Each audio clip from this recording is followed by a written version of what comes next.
If you could put somewhere, this is in memory of my brother Bob Rothstein, or Bobby. For sure. That's what I called him. He was Uncle Bobby to everybody. He put my whole store together, and my brother's no longer here, and I love you. Enjoy coming into a bakery. I don't mind if you don't want to buy anything. You want to sit here? That's good too. Because, you know, having people sitting in here sometimes brings other people in. Oh, there's a lot of people sitting here. Let me see what's going on in here. Apple cake is a big sale here. We make a large and a mini. Our challah, you taste one bite of it, you're hooked on it. Makes the greatest French toast or French toast bake. Our cupcakes are delicious. Our birthday cakes are beautiful and they taste great, which is real important. We do wedding cakes here. Not as much as a big bakery, but we do some.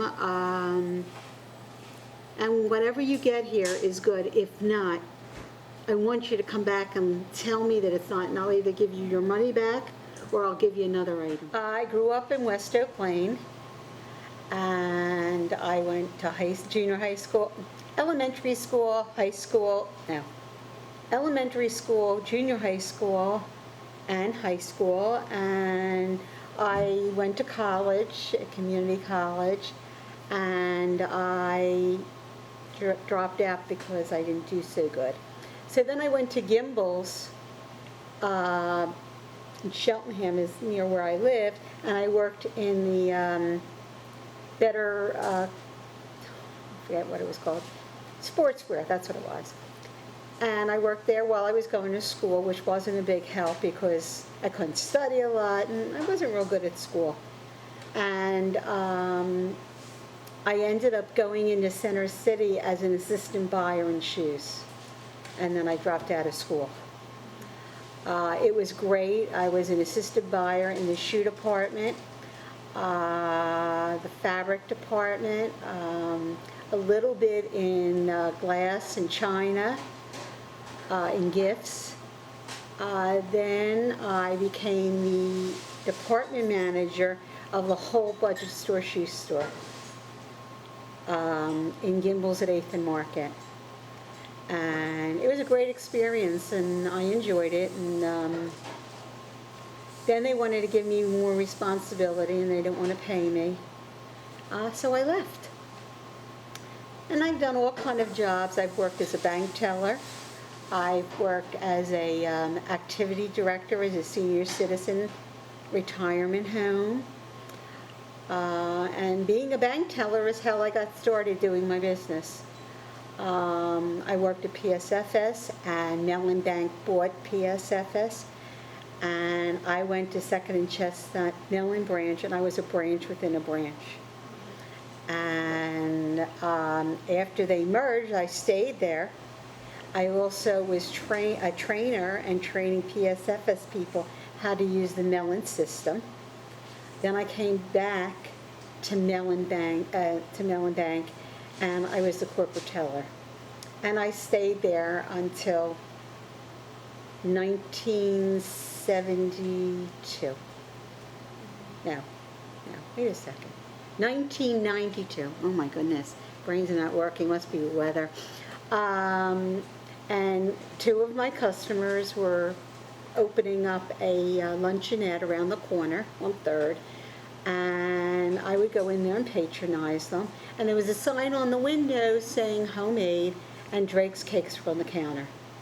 It just didn't hit me right. So I said, "Do you want a homemade cake?" They said, "Sure." I said, "What do you want?" She said, "Do you make Jewish apple cake?" I said, "Sure." I don't think I ever made one, but I put together a cookbook for an organization. It was a recipe for my husband's cousin, and I made it, brought it into the store at 8 o'clock. 9 o'clock, she calls me, it was 3/4 gone, and that was my beginning. And it was the time when coffee shops were starting to open, so it was like a really good time. I worked at the bank and was baking at home. If I had customers in town, I would just bring it with me, and either I would deliver them on my lunch hour, or I would switch their deposit for their baked goods, and they would pay me. And it was really great. I had a great manager. Then I realized I just can't do all of it anymore. Work at the bank and, you know, I start baking. Because I would do it when I'd make dinner, clean up, and then start baking in a 30-year-old wall oven, a caloric, and I'd be up to 11, 12 o'clock waiting to get everything wrapped and whatever. And it was getting to be too much. So then I converted my garage.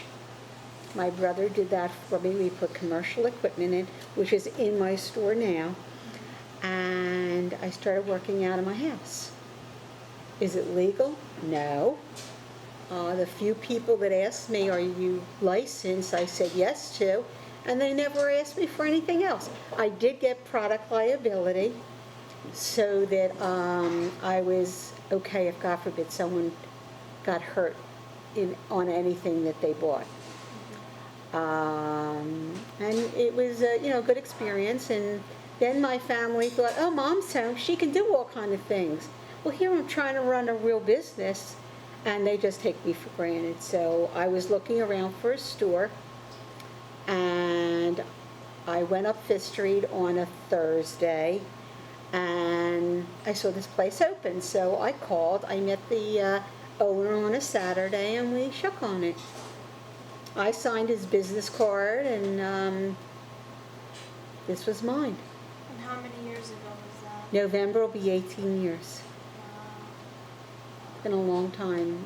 I've had my ups and downs, because, mom and pop kind of businesses do have their ups and downs. And, it's always good if you have the local community really supporting you. And, they do to an extent, especially the Jewish community. But I guess I want it all. I want everybody to know us, at least a challah or a birthday cake. So do you want to tell us more about your business throughout the years and Sure. different personal experiences you've had with your customers and how you've really made it like a home? Well, I do a big wholesale business, or I used to. I used to bake for Borders, Barnes & Nobles, a good bit of the Cozies. We baked for Walnut Street Theater at one point. Who else? And then smaller cafes, and I got these all on my own. I would walk in and say, well, I'm making apple cakes, would you like to try one? Or I'm making banana bread, would you like to try one? And they said, sure, bring one in. And they paid me, which I thought was kind of neat. That was working out of my house. And then I found my store, and my brother Bobby was the one that put this all together for me. Only thing he didn't do was the painting. I had someone else come in and do the painting for me, and without my brother, I could have never done this. And I didn't have actually a startup money. When I was working at the bank, I would put all my money from my business back into my account. And when I left the bank, I had $12,000 in my checking account. And that's what helped do this, open this business. And Home Depot was a big help. Sure. Yeah. And it took my brother a long time to get it done. We were talking from March till November the 15th. Because, he was a master plumber. And, if he got paying customers, I did pay his employee to work with them, and I paid for all the equipment and supplies that he needed. But if he had an air conditioning or heating job, that comes over your sister. Family, that's how it works. And we opened it, and it was great. And then the Small Business Association gave me a grand opening, which was really exciting. My customers have always, in wholesaling and in retailing, have always been wonderful. They're nice, they appreciate us. And we do beautiful work here. Funny about this store, when I first met my husband, he worked for SEPTA, and he drove the 50 trolley up Fifth Street, and that was my Saturday night date. And we would pass this store all the time, because it would go up Fifth Street. My aunt lived at 5th and Dickinson, and when I was little, my father would come up this way, and we'd pass this store. Across the street was a Hungarian catering hall called Yours. My parents were married there. My address is 510. My brother's birthday was May 5th, and my son's birthday is December the 10th. So I'm like meant to be here. And I did try buying the building and went for sheriff's sale, and I looked into doing sheriff's sale, but it was people in the real estate industry. They know how to jump on things, and I didn't know. And 3 realtors bought the building. But it was probably better off because my brother said there was a lot wrong with the building, and I don't know if I had that building that much money to fix it. And I try to do the best I can with what I have to keep my part of the building looking as neat as possible. And as I said, I try and act like the mayor of Fifth Street, just to make sure that everything is okay. And if it's not, I will call, either the police or the head house district to let them know what's going on. Now, you also work with a couple different charities. Would you like to tell us? Oh, yeah. The first one I started with was Project Linus. And that is an organization that people make blankets from infant to teens for children that are in children's hospitals, or if, God forbid, there's a catastrophe. And I love to crochet, so I thought this is great for me, and I brought it to my organization, and they were making blankets. And I also have a bin of yarn, that if anybody wants yarn, they can pick up yarn and make a blanket and then bring it back to me, because that's just what the yarn is for blankets for Project Linus. And we have a few ladies that do come in and bring us either knitted or crocheted blankets, or they'll also be able to make tie blankets, the flannel tie blankets. And then I take them up to AC Moore in the Northeast, and the chairperson of Project Linus in Philadelphia will pick them up. And it's just really heartwarming. Sometimes the blankets these people make, they take their love and put into it. This isn't some silly looking blanket that's zigzag and weird looking. These are blankets that you would give your family or your grandchildren or your children. They're gorgeous. Just gorgeous. We've had a few people do quilts. We had a Y do quilts out in the main line, and she brought them in, and they were gorgeous. I got the chills just talking about it. It was just gorgeous. My other charity that I work for is Almost Home Animal Shelter, and it's in Pennsauken, New Jersey. Underneath there I have my box that will take towels, sheets, blankets, rugs, cat and dog food, containers, whatever. And I also have a donation jar. And people at times will put donations in there. And then I will take it to Almost Home. I wanted to have an adoption here, but we just haven't gotten it together yet. But I'm hoping that we do that. And some of the cats and dogs they have, you wonder why. And it's really, I thought it would be really hard for me, but I love going there. It puts me in a whole different world. I love cleaning the cat bowls and litter boxes and talking to the animals or taking the dogs for a walk. And they're always looking for volunteers. Right now I can't do that, but if I ever retire, that'll be one of the things on my itinerary. This is the front of my bakery, which is my kitchen. So all my customers come into my kitchen, and they can feel like they're home. We have free Wi-Fi in here. If a customer maybe that we know very well doesn't have enough to buy something, we say to them, we'll give it to you pay me next week. And next week they come in and they pay us.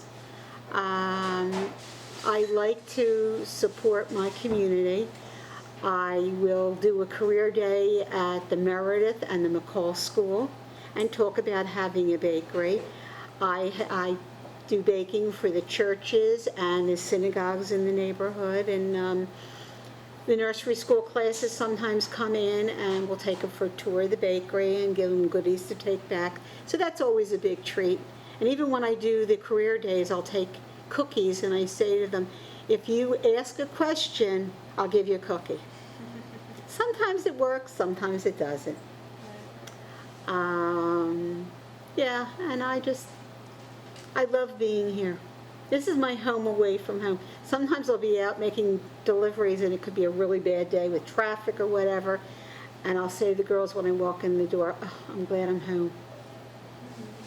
Because I feel like this is my home. I'm here from early in the morning till 3:30, 4 o'clock at night, or on Thursdays we're open till 5.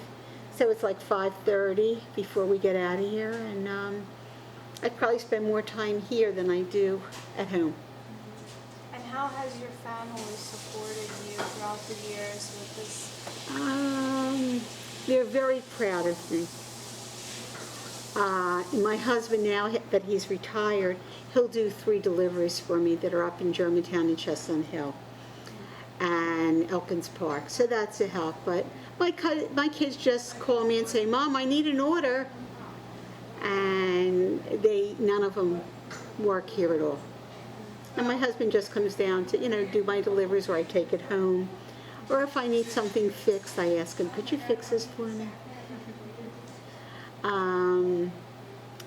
But, my brother was a big helper in just getting it started, and I think he was extremely proud of what I had done. I had lost my parents way before I ever dreamed of opening a bakery, and I really would have loved that. But hopefully they're watching down, and my brother's telling them all about my bakery.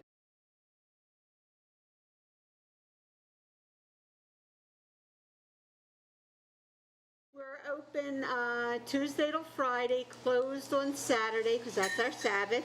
Oh, I forgot to tell you that we are a kosher bakery now, and that was about 7 years ago. It's fun, and I'm trying to do things to bring people in that maybe don't know about me. This is not a piece of cake, this job, and you do not roll in the dough even though people think you do. And you can take that any way you like.